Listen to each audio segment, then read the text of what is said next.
সত্যি কি দারুণ হয়েছে দেখো, বিনা তেলে তালের বড়া যে এতটা সুন্দর হয় না দেখলে বিশ্বাসই করতে পারবে না। কত সুন্দর নরম হয়েছে দেখো, একদম তুলতুলে, আর ভিতরটা একদম সুন্দর সেদ্ধ হয়ে গেছে। বড়াটা যে তেলে ভাজা নয় সেটা তো একদমই বোঝার কোনো উপায় নেই।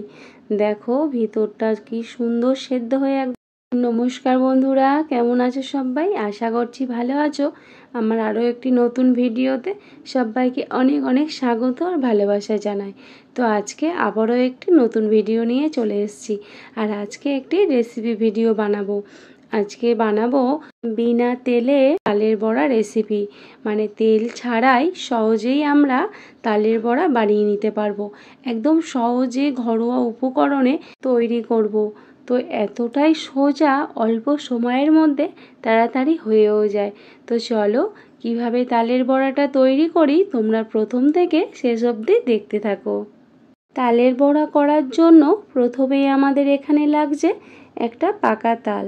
তার জন্য এখানে একটা পাকা কুচকুচে কালো তাল নিয়েছি। আর এই তালগুলো না প্রচুর মিষ্টি হয়, মানে যে তালগুলো প্রচণ্ড পরিমাণে কালো হয় সেগুলো প্রচুর মিষ্টি হয়। তাই জন্য এখানে একটা কালো দেখে তাল নিয়েছি। এখন তালের খোসাগুলো ছাড়িয়ে ভিতরের পাল্পটা বের করে নেব। তালটা খুব সুন্দর পেকে গেছে, তাই জন্য খোসাটা কত সহজেই দেখো এখানে ছাড়িয়ে নেওয়া যাচ্ছে।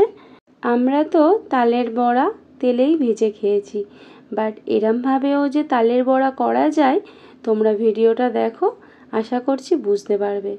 এখন এই যে তালের খোসাগুলো ছাড়ানো হয়ে গেছে, এখন তালগুলো একটু ভালো করে এইভাবে চটকে নিয়ে তালের পাল্পটা বের করে নেব। তো এখানে তালগুলো বেশ ভালো করে একটু চটকিয়ে নরম করে নিয়েছে, এতে করে তালের পাল্পটা বেশ বেরিয়ে আসতে সুবিধা হবে।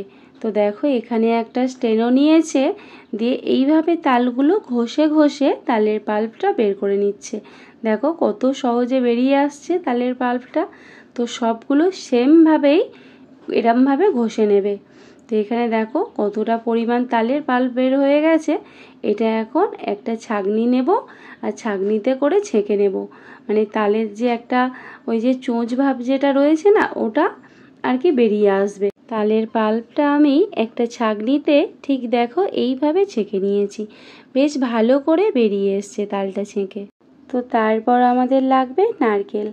তো একটু তালের বড়াতে নারকেল দিলে বেশ খেতে সুন্দর লাগে, তাই জন্য এখানে একটা নারকেল নেওয়া হয়েছে, আর সেই নারকেলটা এখন কুড়ে নেওয়া হচ্ছে।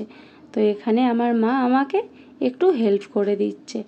তো এখানে আমরা একটাই নারকেল নিয়েছি, আর সেই নারকেলটা নিয়ে এখানে কোড়ানো হয়ে গেছে।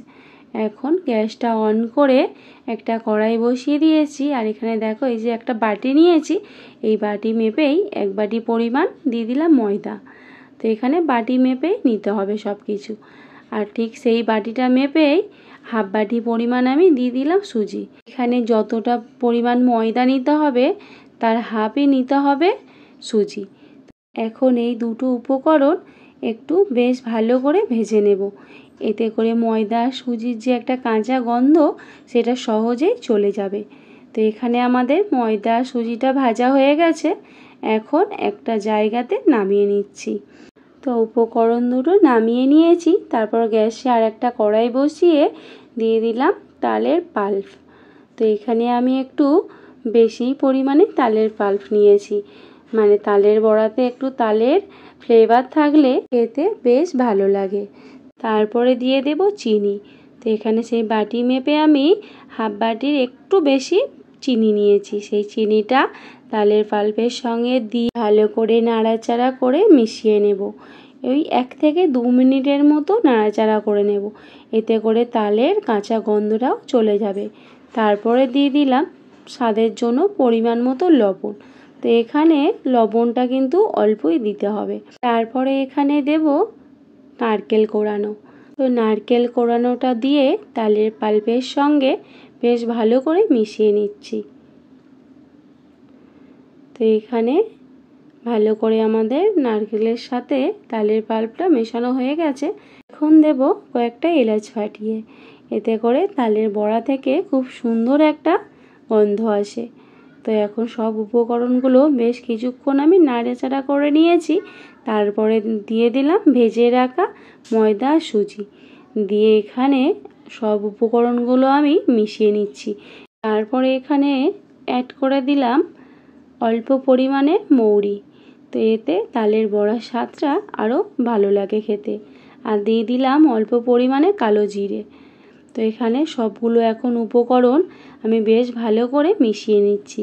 এখানে গ্যাসের আঁচটা কিন্তু একদম লো পরিমাণে রেখেই আমি সব উপকরণগুলো ভালো করে মিশিয়ে একটা ডো বানিয়ে নিয়েছি। তো চলো এখন গ্যাসটা অফ করে ডোটা নামিয়ে নিচ্ছি একটা জায়গাতে। তো এখানে ডোটা কিন্তু একটু নরম থাকবে, তো যেহেতু একটু নরম আছে এখানে আমি অল্প পরিমাণে একটু ময়দা দেব, দিয়ে ডোটা খুব সুন্দরভাবে মেখে নেব। তো এখানে আমি কিন্তু অল্প পরিমাণে ময়দা দিলাম। এখানে মিশ্রণটা ভালোই গরম আছে, তাই একটু ঠান্ডা করে আমি মেখে নিয়েছি। তো দেখো এখানে কিন্তু মিশ্রণটা বেশ নরম আমি রেখেছি। এখানে কিন্তু শক্ত রাখলে হবে না, মিশ্রণটা একটু নরম করতে হবে। মিশ্রণের ডো থেকে ছোট ছোট করে লেচি কেটে নেব, নিয়ে বড়ার আকারে গোল করে নেব ভালো করে। তো এখানে দেখো খুব সুন্দর করে আমাদের একটা গোল করা হয়ে গেছে। তো সেমভাবে আমি প্রত্যেকটা লেচি কেটে সুন্দর করে বড়ার আকারে গোল করে নিচ্ছি। তো এখানে আমাদের লেচি কেটে প্রত্যেকটা বড়ার আকারে সুন্দর করে গোল করে নিয়েছি। তো প্রত্যেকটা দেখো বড়া কি সুন্দরভাবে গোল হয়েছে। এখানে আমাদের প্রত্যেকটা বড়া খুব সুন্দর করে শেপ দেওয়া হয়ে গেছে। তো এগুলো তো এখন তেলে ভাজবো না, তো সেদ্ধ করে নেব। তার জন্য গ্যাসটা অন করে একটা কড়াই বসিয়ে দিয়ে দিলাম পরিমাণ মতো জল। তো জলটা হালকা গরম করে এখন একটা ছিদ্র থাকবে এই ধরনের একটা জায়গা বসিয়েছি, মধ্যে সব বড়াগুলো বসিয়ে দেব এক এক করে। তো এখানে সব বড়াগুলো আমাদের দেয়া হয়ে গেছে, আর এখন একটা জায়গা দিয়ে ঢাকা দিয়ে দেব। চাপা দিয়ে মিডিয়াম আঁচে ওই আধ ঘন্টা মতো আমি একটু বেশ ভালো করে ভাপিয়ে নেব। তো চলো এখানে প্রায় আমি আধ ঘন্টা পর ফিরে এসেছি। তো এখানে দেখো বড়াগুলো কতটা সুন্দর হয়েছে, আর রঙটা দেখো একদম চেঞ্জ হয়ে গেছে। তো চলো এখানে আমি আরও 2-3 মিনিটের মতো হতে দেব। তো 2-3 মিনিট পর আমি ফিরে এসেছি। বড়াগুলো দেখো কতটা সুন্দর হয়েছে, আর রঙটা কিন্তু পুরোপুরি চেঞ্জ হয়ে গেছে। এখন গ্যাসটা অফ করে নামিয়ে নেব। আর জলটা দেখো কতটা শুকিয়ে গেছে, গিয়ে কমে গেছে। তো এখানে বড়াগুলো আমি নামিয়ে নিয়েছি।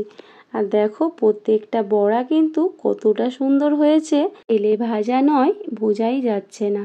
খেতে কিন্তু ওই একই স্বাদ হয়েছে। তেলে ভাজলে যেরকম খেতে লাগে, সেদ্ধ করা ভাপা পিঠেগুলোও কিন্তু সেম খেতে লাগছে। তো দেখো কতটা সুন্দর হয়েছে না, তেলে না ভেজেই এরকম তালের বড়া বানিয়ে নিলাম। তো তোমরাও ঝটপট এরকম রেসিপি বাড়িতে অবশ্যই ট্রাই করতে পারো। আর কতটা নরম আর তুলতুলে হয়েছে আশা করি দেখে তোমরা বুঝতেই পারছো। তো চলো তোমাদেরকে একটা বড়া ভেঙে দেখায়। তো দেখো ভিতরটা কত সুন্দর নরম আর তুলতুলে হয়েছে, আর প্রত্যেকটা বড়া কিন্তু খুব সুন্দরভাবে ভিতর থেকে সেদ্ধ হয়ে গেছে। তো চলো এখানে আরও একটা বড়া আমি তোমাদের সামনে ভেঙে দেখাচ্ছি। দেখো কতটা সুন্দর হয়েছে। তো চলো ভিডিওটা ভালো লাগলে প্লিজ একটা লাইক করে দিও, আর যারা যারা আমার চ্যানেলটাকে এখনও সাবস্ক্রাইব করোনি প্লিজ সাবস্ক্রাইব করে দিও। এখনকার মতো টাটা, দেখা হচ্ছে অন্য কোনো ভিডিওর সঙ্গে। ততক্ষণ সবাই ভালো